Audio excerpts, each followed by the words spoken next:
Pension मिल रही थी और जिस समय सूखा पड़ा था उस समय समाजवादी पार्टी ने कहा कि 100% महिलाओं को हम लोग समाजवादी पेंशन से जोड़ने का काम करेंगे। पहले 500 रुपए दे रहे थे, इस बार समाजवादी पार्टी ने तय किया है कि 1.5 गुना 1500 रुपए महीना और 18,000 रुपया साल अगर देना पड़ेगा तो समाजवादी सरकार में माताओं बहनों को पेंशन देने का काम करेंगे। इधर स्वास्थ्य को लेकर के बहुत चिंता है, हमारे गरीब इलाज नहीं करा पा रहे, इलाज के लिए इंतजाम नहीं है, न दवाई है, न बिस्तर है, न अस्पताल है। जो एम्बुलेंस चल भी रही थी उसको बर्बाद कर दिया। इसलिए बुंदेलखंड में जहां झांसी में मेडिकल कॉलेज है, अगर उसको सुविधा देकर के पहले 500 बेड बनाया था, 500 बेड के और आगे भी ले जाना पड़ा, तो मेडिकल कॉलेज को ले जाकर के और एम्बुलेंसों की संख्या दुगनी कर करके जिससे हमारे गरीबों का इलाज अस्पताल में हो जाए, वो इंतजाम करेगी समाजवादी पार्टी। पुलिस को लेकर के समाजवादी पार्टी ने बहुत सुधारने का काम किया। पहले याद कीजिए, थानों में डीजल पेट्रोल नहीं मिलता था, कोई बजट नहीं था। ये 100 नंबर वाली गाड़ी जरूरत और मदद के लिए फोन करके गरीब पर पहुंच रही थी। इस सरकार ने केवल एक काम किया है, 100 नंबर का 112, 100 नंबर का 112। और जब से हमारे बाबा मुख्यमंत्री ने 112 किया है, तब से पुलिस भी हमारी कबाड़ा हो गई।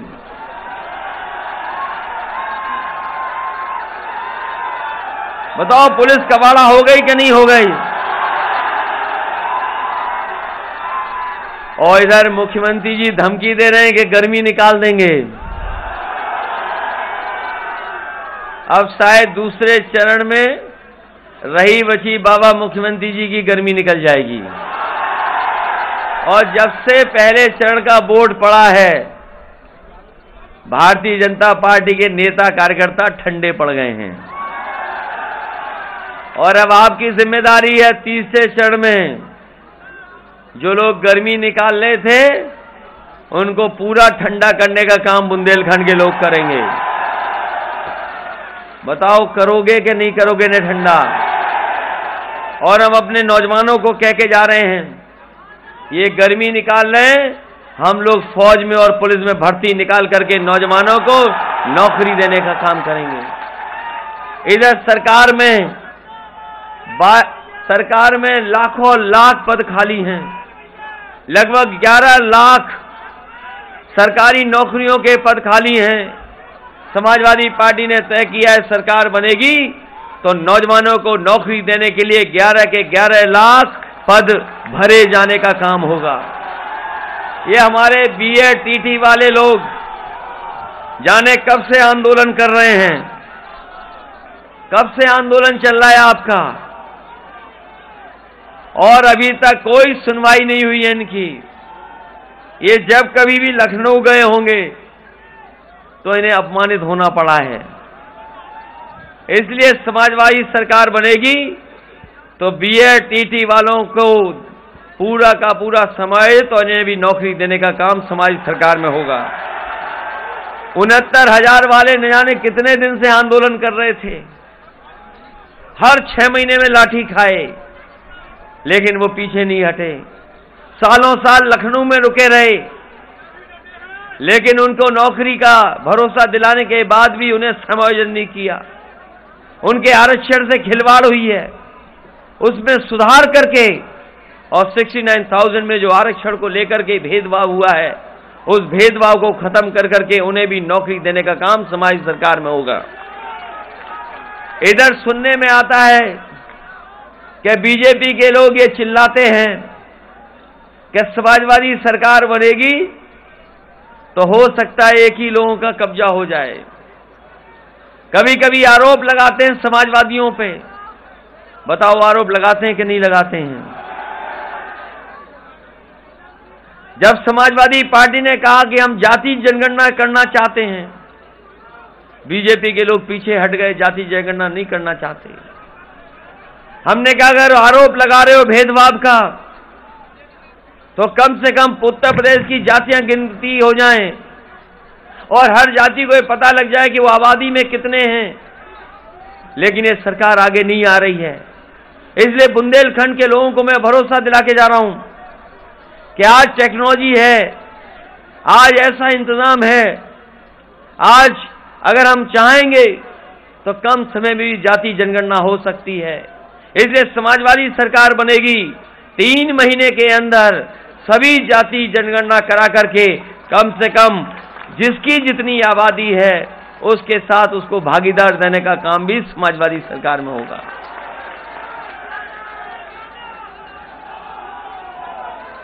इधर बुंदेलखंड बहुत पीछे छूट गया है, इधर बुंदेलखंड बहुत पीछे छूट गया विकास में। जो एक्सप्रेसवे बनाया बाबा जी ने पिछले 5 साल में पूरा नहीं कर पाए।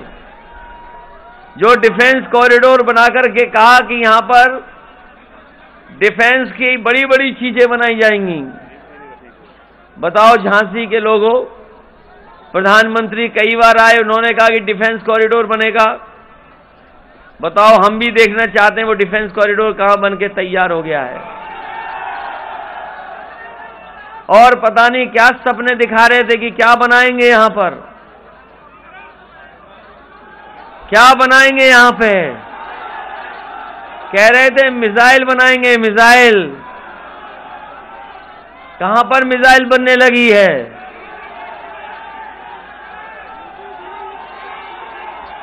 अगर कहीं मिसाइल बन रही हो तो बताओ हमें।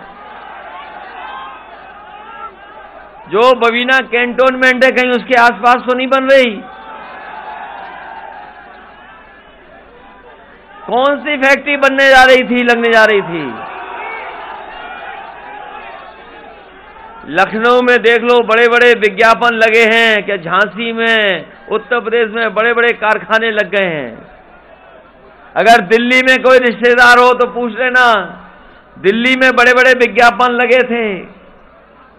लखनऊ में देश के सब उद्योगपति बुलाए गए, बड़े बड़े उद्योगपति बुला करके एमओयू साइन हो गए, समझौते हो गए।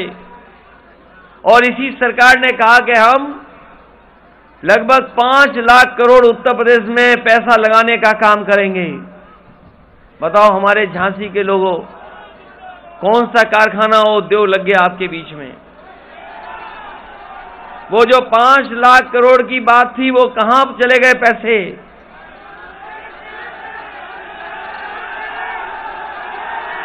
पता नहीं कहां चले गए। ये बात तो धुआं उड़ाने वाले ही बता सकते हैं कि कहां चले गए।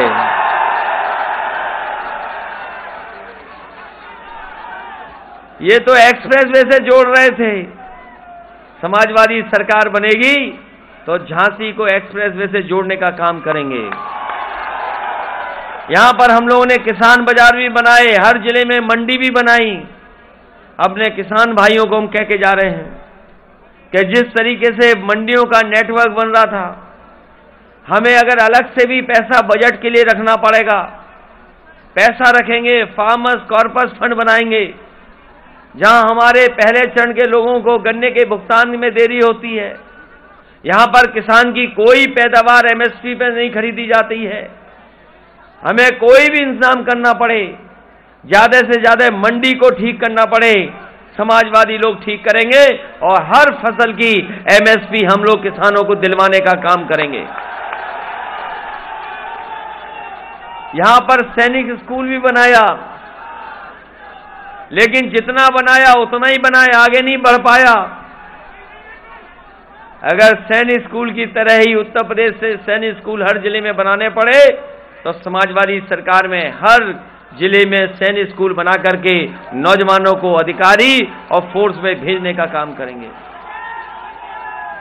पानी को लेकर के हमेशा समस्या रही है बुंदेलखंड में, ये हमारे समाजवादी लोग जानते होंगे। यहीं पर डैम बन रहा था, जितना काम समाजवादी सरकार में हुआ वही उतना ही हुआ, उसके आगे नहीं बढ़ पाया।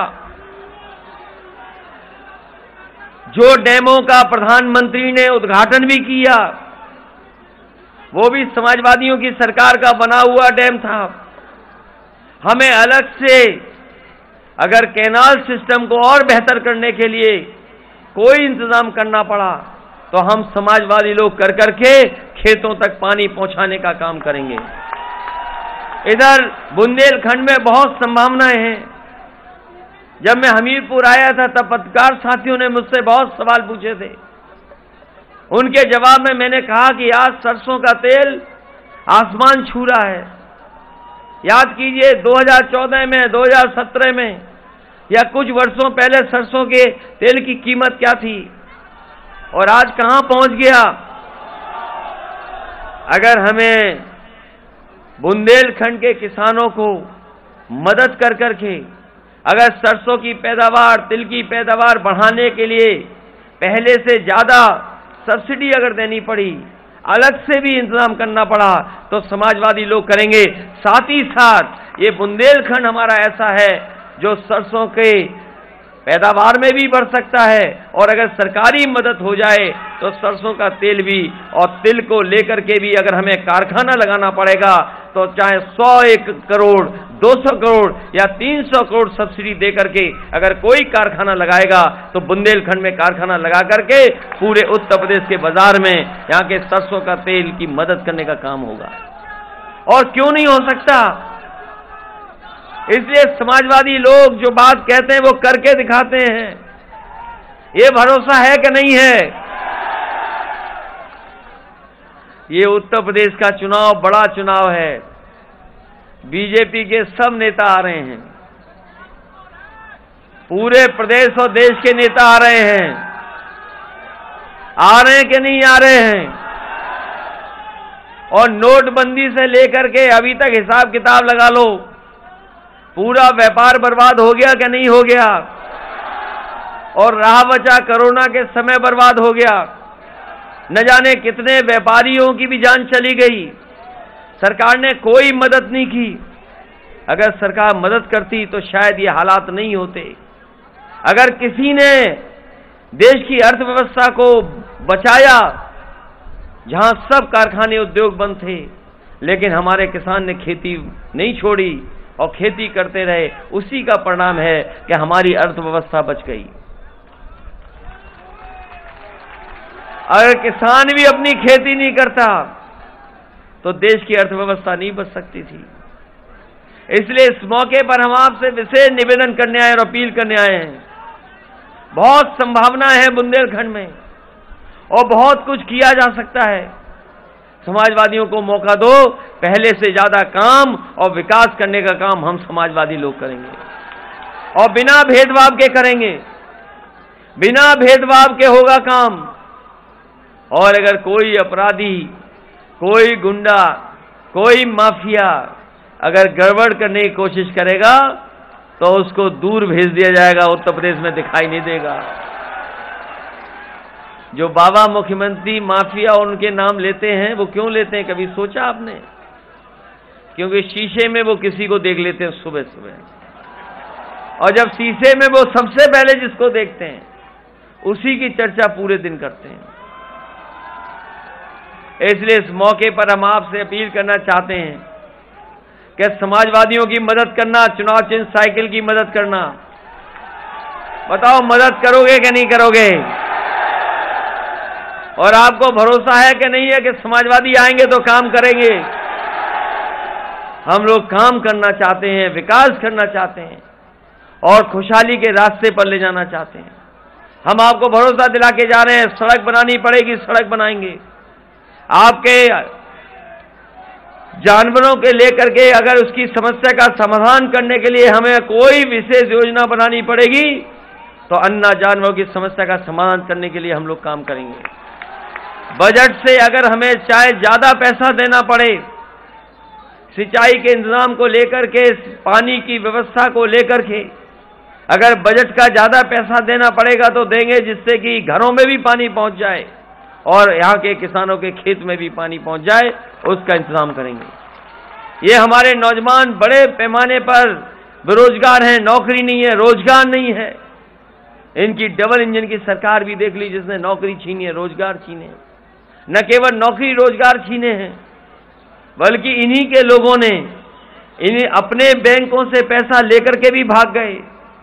आप लोग जानते होंगे और पढ़ते भी होंगे, जानकारी भी होगी, सबसे ज्यादा पैसा बैंकों का लेकर के कौन भागे, ये बताओ आप। और जो अभी 28 बैंकों का पैसा लेकर के भागे, वो कहां के थे? और ये जो चिल्ला रहे हैं परिवार वाले, याद रखना, जिनके पास परिवार नहीं है वो परिवार वालों का दुख दर्द नहीं समझ सकते। बताओ इनका परिवार है कि नहीं है? तभी तो 28 बैंकों से 22,000 करोड़ रुपया लेकर के भाग गए। बताओ भागा कि नहीं भागा? और इससे पहले जो भागे वो कहां के थे कि नहीं थे वहां के? और अगर ये इन्हें मौका मिल गया तो हो सकता है इस बार बैंकें भी भारत से छोड़ करके चली जाएं। हमारे लोगों ने जिन्होंने पैसा रखा होगा बैंकों में, बताओ 14 में कितना इंटरेस्ट मिलता था, 17 में कितना इंटरेस्ट मिलता था, और आज अगर बैंक में पैसा रख दोगे तो आपको इंटरेस्ट कितना मिल रहा है ये बता दो आप। आपका पैसा बैंक में और बैंकों का पैसा किसी और पर जब ज्यादा हो गया तो कहां चले गए वो लोग? और गिनती कर लेना, 1-2 नहीं, न जाने कितना लाखों करोड़ रुपया भारत का लेकर के बैंकों का भाग गए लोग। इसलिए उत्तर प्रदेश बचाओ, उत्तर प्रदेश बचेगा तो देश बचेगा। इसीलिए आपने देखा हो उत्तर प्रदेश का चुनाव देख करके बड़े बड़े नेता उत्तर प्रदेश में आ गए हैं, और जैसे जैसे हार होगी इनकी वैसे वैसे इनकी भाषा बदलेगी। बताओ भाषा बदल गई कि नहीं बदल गई? हम समाजवादी लोग अपने मैनिफेस्टो पे बात कर रहे हैं कि किसानों को ये सुविधा देंगे, नौजवानों को ये सुविधा देंगे, बिजली बनाएंगे और बिजली भी सस्ती कर देंगे, और जो सुविधाएं हैं वो देने का काम करेंगे। लेकिन भारतीय जनता पार्टी के लोगों के सुन लो भाषण क्या है उनके। इसलिए सावधान रहना इनसे, और सावधान रह करके इन झूठों को इस बार सबक सिखाने का काम करना, यही अपील मैं आपसे करने आया हूं। आप सबका बहुत बहुत धन्यवाद और बहुत बहुत आभार प्रकट करता हूं। मुझे पूरा भरोसा है कि